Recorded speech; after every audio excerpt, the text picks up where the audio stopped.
आज आमवला नवमी है। आमवला नवमी को अक्षय नवमी के नाम से भी जाना जाता है।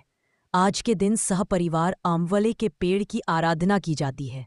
धार्मिक मान्यता के अनुसार कार्तिक शुक्ल पक्ष की नवमी तिथि को जो कोई आमवले के पेड़ का पूजन परिवार सहित करता है, उसे आरोग्य, जीवन और सुख सौभाग्य प्राप्त होता है। मान्यता के अनुसार इस दिन किया गया तप, जप, दान इत्यादि व्यक्ति को सभी प्रकार के कष्टों से मुक्त करता है। आमवला नवमी की पूजा के दौरान इससे जुड़ी इस कथा को जरूर पढ़ना या सुनना चाहिए, तभी इस पूजा का अक्षय फल भक्तों को प्राप्त होता है। एक राज्य में आमवल्या नाम का राजा था।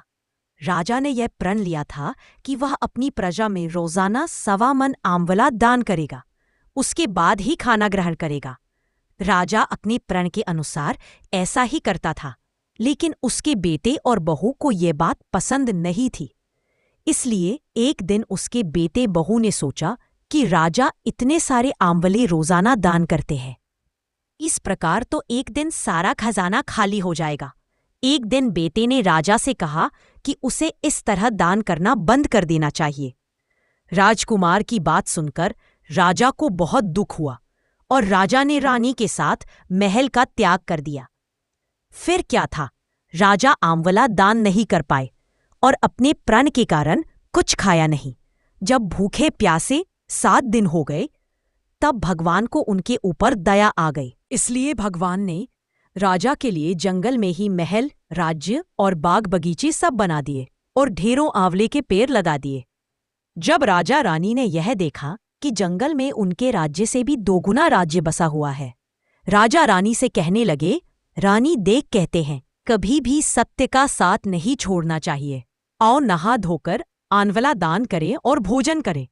राजा रानी ने आंवला दान करके खाना खाया और खुशी खुशी नए महल में रहने लगे। उधर आंवला देवता का अपमान करने व माता पिता से बुरा व्यवहार करने के कारण राजकुमार के बुरे दिन आ गए।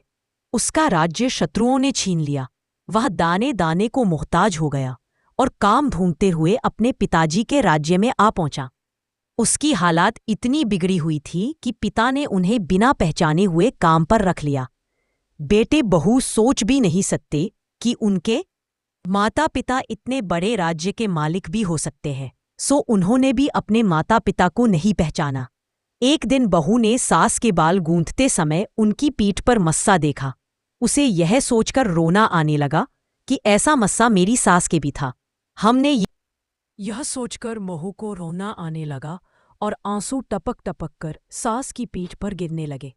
रानी ने तुरंत पलट कर देखा और पूछा कि तू क्यों रो रही है? उसने बताया, आपकी पीठ जैसा मस्सा मेरी सास की पीठ पर भी था।